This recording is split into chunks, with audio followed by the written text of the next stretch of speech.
ఇక రెండో అంశం నిన్న జరిగినటువంటి తెలుగుదేశం పార్టీ జనసేన కలిసి నిర్వహించినటువంటి బహిరంగ సభ. ఇది నారా చంద్రబాబు నాయుడు గారి కుమారుడు లోకేష్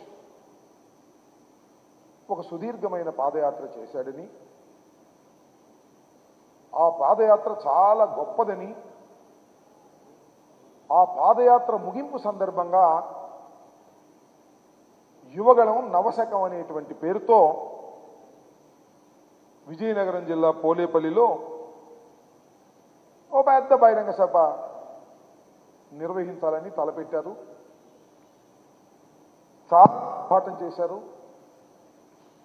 స్పెషల్ ట్రైన్స్ వేశారు, బస్సులు వేశారు.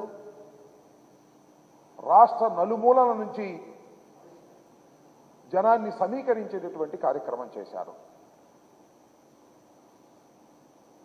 6 లక్షల మంది కార్యకర్తలు అక్కడికి వస్తారని, జనసేన తెలుగుదేశం పార్టీ కలిసి అద్భుతమైనటువంటి ఒక పబ్లిక్ మీటింగ్ని ఏర్పాటు చేస్తున్నామని, లోకేష్ గారి యువగళం పూర్తయిన సందర్భంగా దీన్ని నిర్వహిస్తున్నామని చాలా ఆర్భాటం చేశారు, చాలా గందరగోళం చేశారు, చాలా పెద్ద ఏర్పాట్లు చేశారు. చివరికి చూస్తే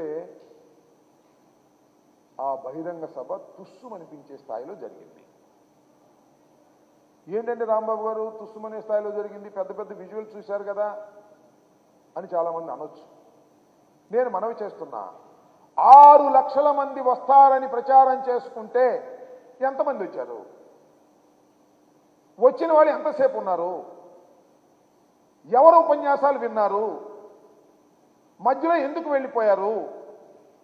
దీన్ని విశ్లేషించుకోవాల్సినటువంటి అవసరం తెలుగుదేశం పార్టీకి జనసేనకి ఉంది అని ఈ సందర్భంగా నేను చెప్పదలుచుకున్నా. ఇంకో అంశం ఏమిటంటే,